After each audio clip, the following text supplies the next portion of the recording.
Continuamos aqui no programa Viver é Melhor, conversando sobre a ansiedade e os seus transtornos. Quem conversa com a gente sobre o tema é o Dr. Alexandre Bess, psicólogo, especializado em relacionamentos, controle da ansiedade e síndrome do pânico. No bloco anterior a gente falava sobre a abrangência deste tema. São muitos fatores que podem levar aos transtornos de ansiedade, são muitas doenças que já existem hoje. E a gente percebe também essa variedade no público atingido pelas doenças, pelos transtornos de ansiedade, homens, mulheres, jovens, crianças. Todo mundo hoje pode ser vítima desse tipo de problema? Pode. Especialmente pela qualidade de vida que essa pessoa leva ou até pela qualidade ambiental, familiar que essa, né, que essa criança, ou esse adolescente, ou até esse adulto está inserido. Uma outra questão muito importante, uma coisa que não acontecia antigamente, que hoje está acontecendo muito também, a pessoa não precisa ter necessariamente os pré-requisitos necessários para ser uma pessoa ansiosa, né? E ela não é uma pessoa ansiosa, mas pequenas ações ou pequenas atitudes que ocorrem no seu dia a dia, nas suas funções diárias, aí pode desencadear um transtorno de ansiedade, como, por exemplo, um término muito brusco de um relacionamento. Hoje, encabeça o primeiro lugar da lista, por incrível que pareça, né? Então, a pessoa não tinha nenhuma predisposição genética, nenhuma predisposição emocional. É isso que eu estou falando, esses fatores. Então, uma pessoa que não tem predisposição genética, emocional, tem um psicológico relativamente controlado. Pode até não morar numa grande cidade. Pode até não morar numa grande cidade, exato. Mas aquele namoro, né, ou aquele casamento, mais ainda especificamente, que foi terminado, pode ocasionar a ansiedade. Existe uma tabela psiquiátrica onde ela varia de 11%, não tem nenhum índice abaixo de 11%, e o máximo é 100% de situações que poderiam provocar algum transtorno de ansiedade, né? Ou de depressão, porque você também tem transtorno de ansiedade misto com transtorno de depressão. Mais um aí. O primeiro é insignificante para nós, porque não é nosso tema, mas só a título de curiosidade. É uma multa de trânsito. A pessoa fica louca, poxa, fica ansiosa, como se livrar daquilo, né? Até sendo cometido por alguma distração. Esse vem o primeiro lá de baixo. E o de cima, que seria o primeiro de cima com 100%, é a separação. Para você ter uma ideia, a morte do cônjuge, a morte de alguém, é com 98%. Então, assim, a separação ela tem um baque emocional na vida das pessoas muito forte, com uma potência muito grande. Então, pode ocasionar um transtorno de ansiedade sem que a pessoa não era ansiosa. E aí, daquele transtorno de ansiedade, tem que ver para onde que ele vai migrar, né? Qual derivado ele vai, o que vai ocasionar na vida dessa pessoa, que sofrimento que vai levar a uma insônia. Por exemplo, você tem ansiedades noturnas. O que seria ansiedade noturna? O morder, né? O ranger os dentes. O bruxismo. Exatamente, o bruxismo. Já pode ir para o consultório. O bruxismo, o que é? É uma manifestação noturna de ansiedade. O pesadelo, o que o pesadelo é? É uma manifestação noturna de ansiedade. Então, a pessoa dorme e vai ter seus pesadelos, os sonhos, né? Então, assim, outra coisa, a apneia, né, que muitas pessoas dormem, falta o ar, se não for comprovado nenhuma deficiência orgânica no nariz, enfim, alguma coisa assim, é também a falta de ar, dispneia, que é a falta de ar, né? Também é uma manifestação noturna de ansiedade. Então, você tem várias manifestações, não só diurnas, como noturnas. Você vê que é um problema muito grande. Você estava falando em prevenção, né? Bom, a prevenção é o seguinte. Infelizmente, a gente não pode fazer tudo relacionado à profilaxia, que seria justamente a prevenção. Até porque, pela conversa, a gente percebe que a própria vida, quando não bem resolvida, muitas nos vezes... leva a ter ansiedade, exato.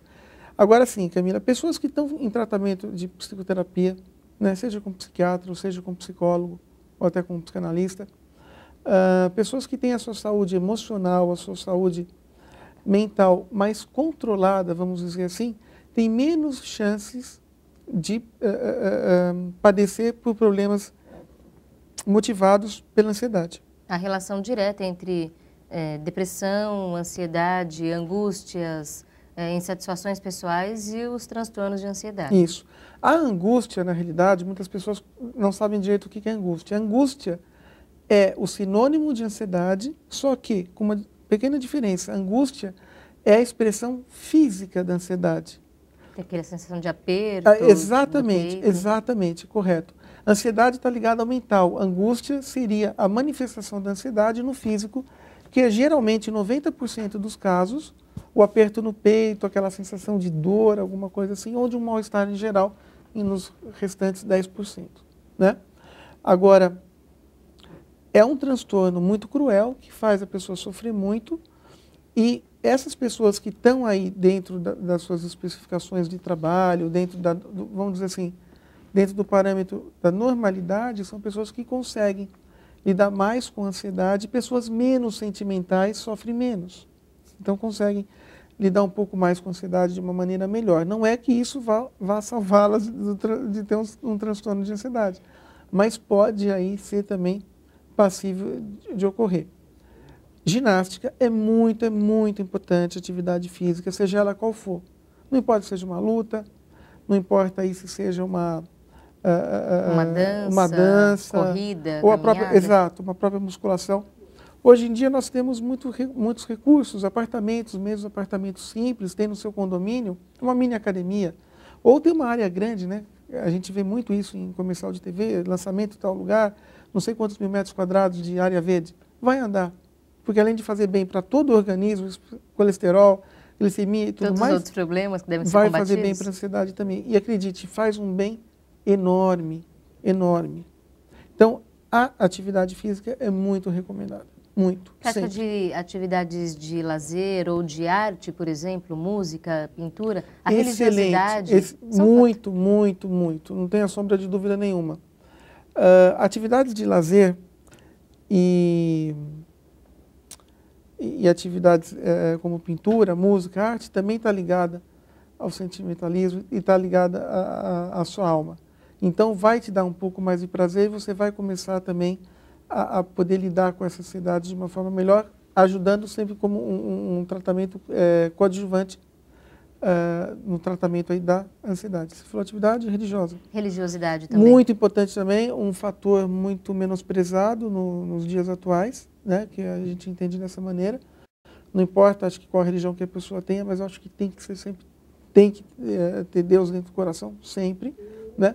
Até porque existe um transtorno de ansiedade específico apenas para pessoas com esse tipo aí de problema. Então, são pessoas que, assim, que não têm, acho que, uma fé muito bem cultuada ou alguma coisa dessa maneira e desenvolvem um transtorno de ansiedade no futuro, ou seja, para quando morrer, sei lá.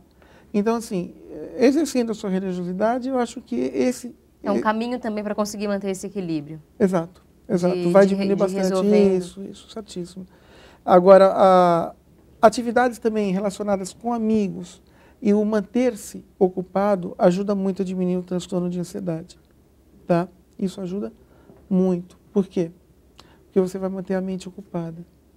Então, a ansiedade é a representação de um conflito interno, seja ele qual for, né?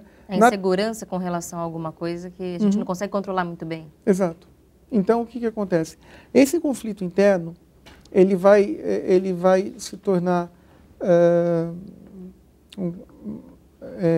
manifesto, né, na terapia. Então, o que acontece? Na terapia, nós não vamos tratar a ansiedade, nós vamos tratar os sintomas que ocasionaram essa ansiedade. A partir do momento que o sintoma é retirado, e infelizmente isso é retirado através do trabalho de terapia, e por isso que é demorado, as causas vão embora. Então você trata as causas e o sintoma vai embora.